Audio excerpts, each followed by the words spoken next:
Union Minister for Agriculture and Farmers Welfare and President of ICAR Society, Sri Narendra Singh Tomar ji, Minister of Agriculture and Farmers Empowerment, Government of Odisha, Sri Ravindra Pratap Swami ji, Secretary DARE and Director General ICAR, Dr. Himanshu Pathak ji, President Association of Rice Research Workers, Dr. Pawan Kumar Agarwal ji, Director ICAR-National Rice Research Institute, Dr. Amresh Kumar Nayak ji, scientists, students, and all the participants, ladies and gentlemen.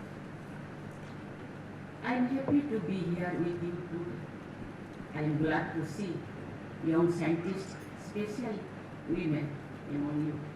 You have gathered here to participate in the second Indian Rice Congress, which will, over these 4 days, discuss a variety of topics related to this important area. It is heartening to see a gathering of talented scientists who invest their time and energy for rich research, rice research, and also for India's food security and livelihoods. There is no need to underline the importance of rice before this audience. You know very well how rice is the cornerstone of food security in India and also a key factor for our economy. Rice also figures very prominently in our heritage and culture. Right from the Vedas, our ancient literature in Sanskrit and other languages have rich references to this grain and many varieties of rice. Many rituals and ceremonies of various religions traditions are considered incomplete without akshat, and the undertaken rites, which is smooth and symbol of prosperity and even the wholeness of life. In many parts of India, the first solid food grain given to a child is usually something made of rice. It also features in famous legends and myths. I am sure you remember many tales, such as the one about Sudama's rice, which underlines the bonds of love between old friends. Rice is rightly called the grain of life. It arguably feeds more people than any other comparable food grain, especially in Asia. India, of course, has been the biggest exporter of the grain, helping people in other parts of the world ensure basic food security and also letting them savor different rice varieties. Ladies and gentlemen, though India is the leading consumer and exporter of rice today, the situation was different when the nation began free. The National Rice Research Institute was established in 1946, soon after the Great Bengal famine and just before we won independence.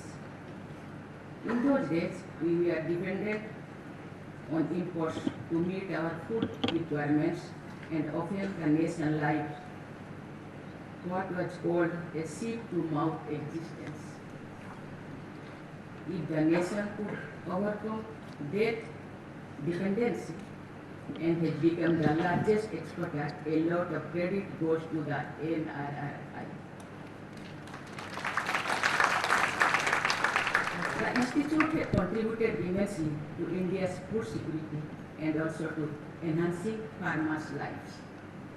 For more than 75 years now, the NRRI has been working in the areas of basics, applied and adaptive research related to paddy, while also imparting training to the various stakeholders.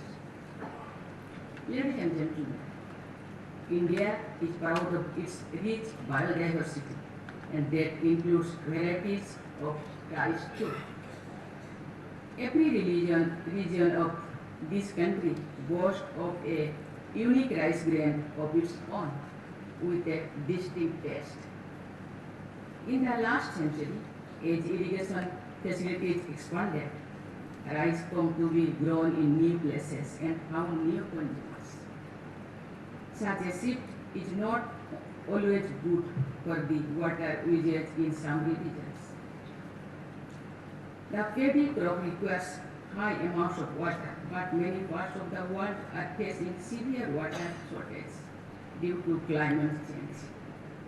Droughts, floods, and cyclones are now more frequent, making rice cultivation more vulnerable. Even as rice has broken new ground, there are places where traditional varieties are facing challenges. I am glad to know that traditional rice growers from the tribal communities of Odisha have helped conserve and unique genetic resources of rice for ages.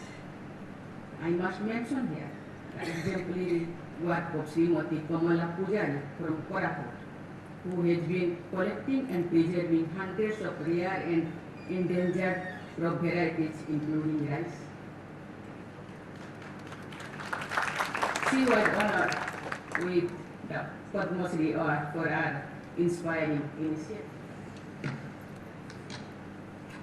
Thus, the task before us today is to find the middle path, preserving and conserving traditional varieties on one hand and maintaining ecological balance on the other. I am therefore happy to learn that NRRI scientists are actively seeking solutions by collecting, identifying, and characterizing unique rice germplasm that can survive these cultivation challenges. I am told that this Rice Congress has dedicated sessions to discuss these issues. Another challenge is to save the soil from excessive use of chemical fertilizers, which are considered necessary for modern rice cultivation. We need to reduce our dependence on such fertilizers in order to keep our soil healthy. I am confident our scientists are at work to devise eco-friendly rice production systems. Ladies and gentlemen, as rice forms the bedrock of our food security, we must consider its nutritional aspects too. Large section of low-income groups depends on rice, which is often the only source of daily nutrition for them. Therefore, delivering protein, vitamins, and essential micronutrients through rice can help combat malnutrition. I am told ICAR-National has developed India's first high-protein rice called CR-310, which will help us in improving the country's overall nutrition profile. I am glad to learn that NRRI has also released a high-zinc rice variety called CR-315. The development of such biofortified varieties is an ideal example of science in the service of society. More and more of such efforts will be needed to support the increasing population amid a changing climate.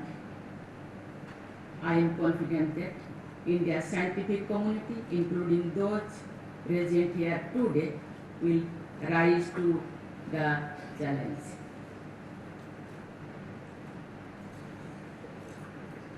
Fruits of science and technology must reach those who need it the most, that is the underprivileged sections of the society. Science and technology should help in removing any division and inequality of society. I hope this process will speed up with more and more young women taking up science and technology as a career. Ladies and gentlemen, I congratulate the Indian Council of Agriculture Research, the National Rice Research Institute, the Association of Rice Research Workers, and other co-organizers for organizing the second Indian Rice Congress. I am confident that after 4 days of extensive deliberations among rice researchers from India and other countries, the organizers will summarize key suggestions for future considerations. A document presenting the gist of deliberations will be helpful to the policymakers of this country. I wish the second Indian Rice Congress a grand success. Thank you. Jai Hind, Jai Hind. बहुत बहुत धन्यवाद और आभार माननीय राष्ट्रपति महोदया। निवेदन सभी से राष्ट्रगान के लिए खड़े हो जाएं। राष्ट्रगान।